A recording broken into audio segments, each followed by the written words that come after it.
Hello and welcome to this demonstration and test of the Panasonic GH4 and live streaming. My name's Stephen Pritchard and I'm editor of Audio Video Pro.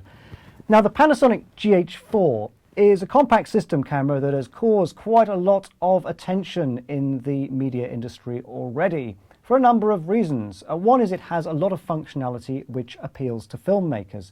The other is that it has internal 4K recording, which remains quite unusual for something in this class and certainly at this price point of about £1,200 in the UK.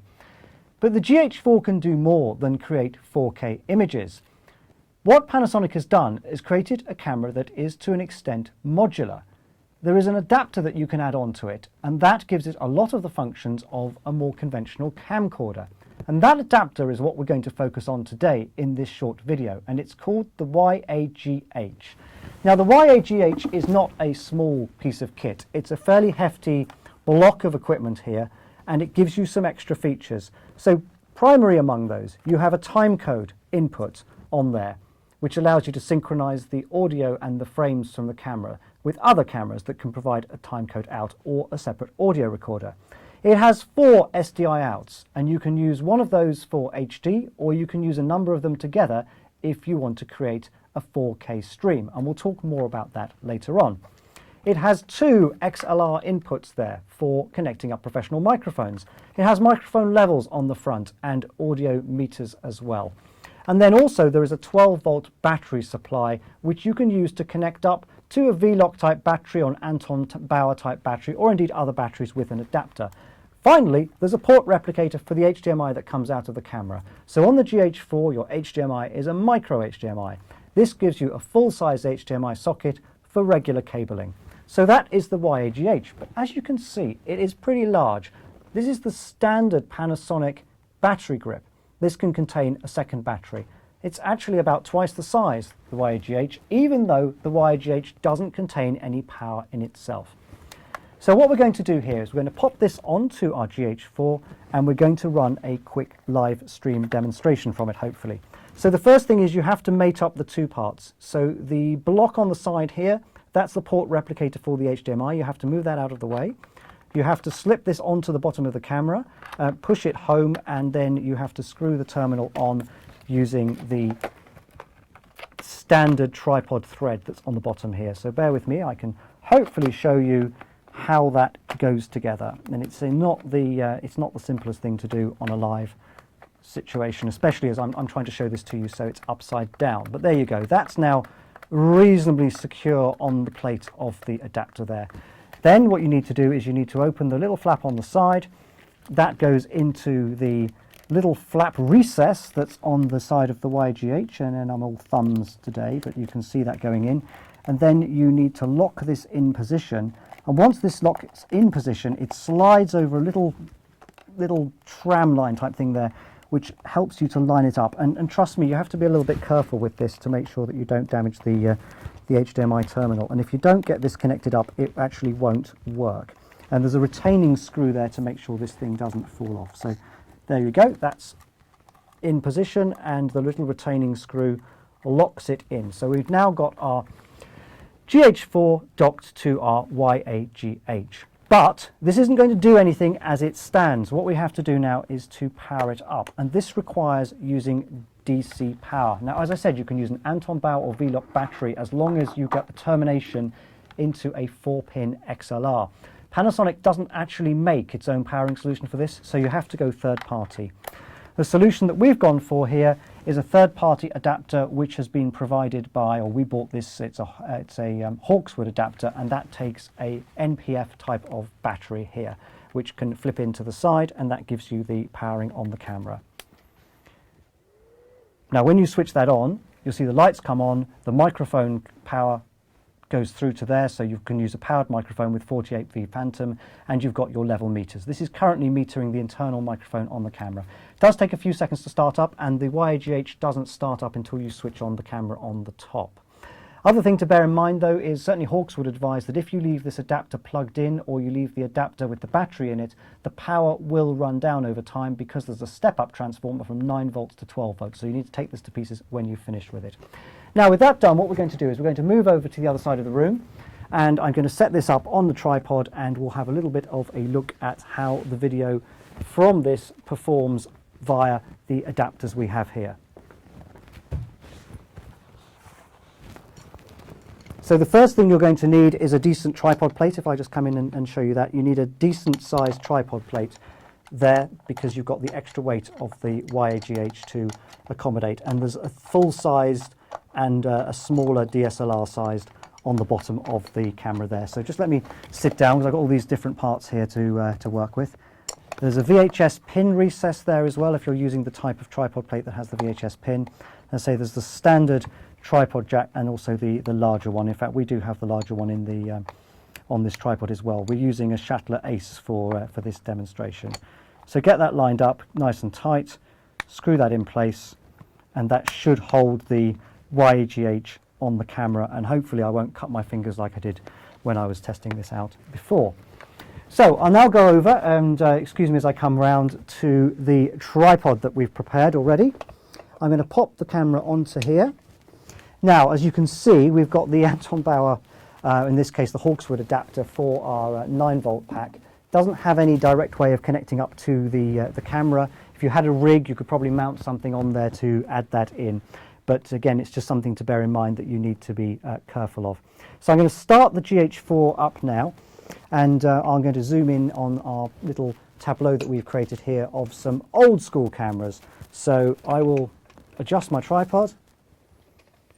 I'll say this is a live demonstration, so you get to see us preparing everything. I will move the camera round.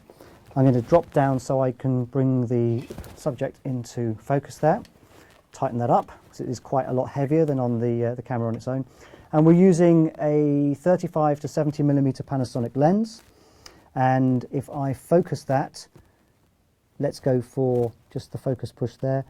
And hopefully we can change the white balance as well and give you a better looking shot there. So just let me lock this in position. You won't be able to see the picture here anyway while I'm doing this. And I'll focus the camera. Turn the I'll just turn the image stabilizer off because we're on a tripod, and I'll pull out just a little bit. We're on the widest setting here, so I'll just pull out a little bit and give you a picture to look at. So I don't know if we can get the camera onto the rear screen on the GH4 there, but that's just locking in on our old school film cameras there using the autofocus. So I'll turn the focus into manual, so as we move the camera around it doesn't lose the focus there, and you'll see the peaking comes on as well. If you can see that on the screen, you'll see the peaking, which is a very useful feature of this camera. Now then, for the live streaming test, I do have a colleague in the control room here, and we've not tried this before. What we are going to do is put this into the side, and we are going to hopefully be able to get a stream from one of the channels, and I'm working on the basis that it will work on the first one there. If I go into my menu, I should then be able to adjust my recording quality. Now what we're doing here is we've got 200 megabits per second 50p, which is our recording, our internal recording format, and I can bring that up on the screen again. You can see that we're recording in QuickTime. That governs the picture quality that is coming out. So again, you can go through and you can set a number of these settings on the camera on the rear there. So we haven't had a lot of time to play about with this in terms of how the outputs work or anything else, but you do have the ability to go through to the external power. Now, as I haven't got any communications link back to the control room at the moment, so I can't tell whether we're actually streaming or not from the GH4. So what I'm going to do is I'm going to mute my microphone. I'm going to just hope that this picture is working, and if it isn't working, we'll switch to the wide shot. And I'm just going to go over and see in the control room whether we have a picture coming through.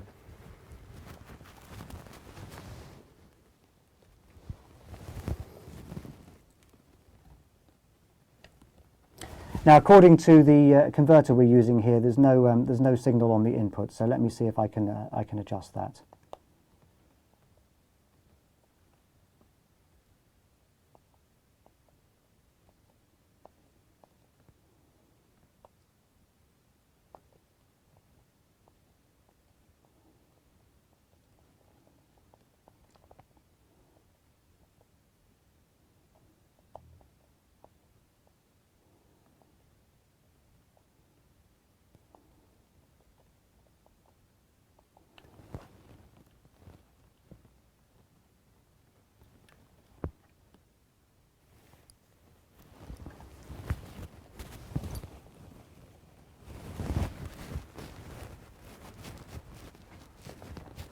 Okay, so I don't think we've got a signal coming through there. We have got the SDI set, so I may need to change the settings on the camera there and work out whether we need to have a different output. 4K down convert, that's an option. Interface unit, there you go. So SDI, 3D SDI, we've got level A and level B. Level A, if I select that, let's see if that is the thing that makes the difference there.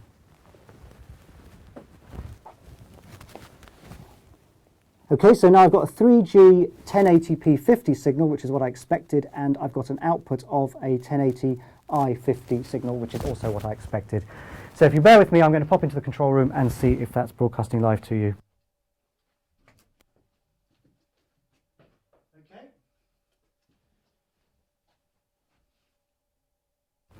Right, so then we've got a signal coming through. I'll just close the studio door. I have a confirmation that we've got that signal coming through there, and I'll just conclude then by coming back round to the camera and telling you a little bit more about the setup and what we've learned from this live demonstration. As I said, we've never actually done a live stream using the HD SDI output from this camera before.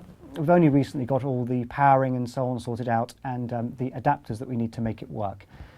So if any of you were watching our stream we did using Hangouts on Air a couple of weeks ago, you'll have seen that we tried to stream from the GH4 using HDMI, but that didn't give a particularly good quality image. In fact, we came across a problem which seemed to be down to interlacing artifacts. One of the reasons for that is if you want to use the HDMI output on this camera in the PAL region, you have to go out via the HDMI socket, and you have to get that to work on 25p, which is obviously the standard for PAL countries. You have to set the camera internally to AVCHD. AVCHD is usually an interlaced format for domestic television use, and so what you're doing is you're effectively putting out a 1080i signal through the socket on the back of the camera, the HDMI socket, micro HDMI socket, which will be absolutely fine if you're plugging it into a conventional television because it will sync up just fine. And of course that's a hangover from the old CRT screens we had, which were all interlaced. But in the progressive world where you want to load something onto a computer or do live streaming as we are today, that's not the most appropriate solution. And so the quality results we found with the Hangout on Air weren't great, and that's in part because the Hangout on Air was seeing the camera as 1080i, and then the plugin was trying to de-interlace it, and frankly it didn't do a terribly good job. What we're doing now though is we're going via the 3G SDI out. Now there's a mode A and a mode B 3G SDI out that you can set on the camera. So which one works best? We've just picked the one that gave us the signal.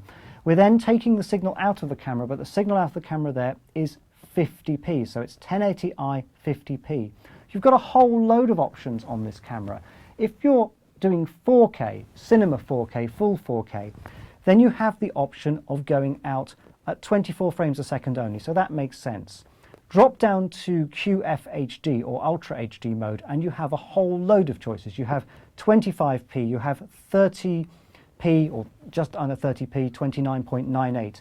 You have 23.98 as well. And I think you have a true 24p. I'll have to check on the manual and get back to you and put that on the article that will accompany this. But I think you have a true 23.98 and a 24p. That's in UHD. But if you want to stream HD, not many people have the facility to stream 4K at the moment. If you want to stream HD, your options are rather more limited, again, in the PAL world. So in the NTSC countries, you have the option of 23.98, 24 frames a second. They all work fine. What you don't have is 25p, but you do have 50p. 50p gives you a lovely image and it gives you smooth motion. A lot of TVs can now do 50p, but most encoding equipment can't. So we're running through a Blackmagic 8M Vision mixer, which is in our control room, out of shot at the moment. Nice piece of kit, and that does 50p. But our encoder is an intensity box, a Blackmagic Intensity Extreme, and that only supports 25p at the moment.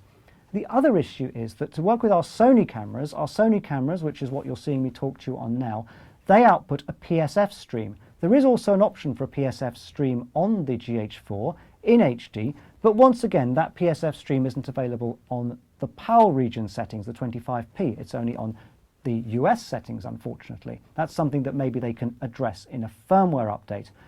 But that means that you can't plug that camera directly into your streaming equipment as it stands unless you've got something that can support 50p streaming, and hardly anything really does. So the workaround is to go via a down converter or cross converter. And one we're using here is called a decimator. It's from another Australian company, and we're taking that progressive signal, that 1080p signal, and then we're converting that into a 1080i 50 signal. So 1080p 50 being down converted into 1080i 50.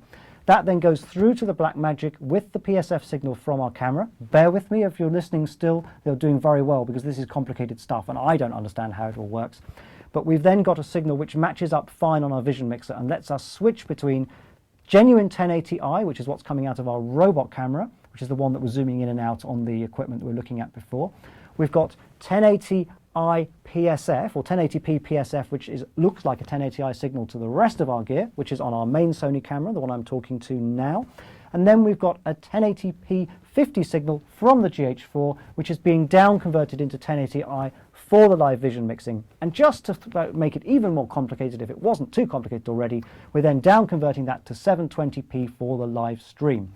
But hopefully you can see the image. I can't see whether you can see the image or not. I'll have to go and have a look later. But hopefully you can see the image with our old school cameras over there from the GH4, and you can see how that works, and that it is at least possible to do a live stream from this camera, assuming that you have the relevant accessories, which in this case is the YAGH adapter and the converter if you want to go for 25p.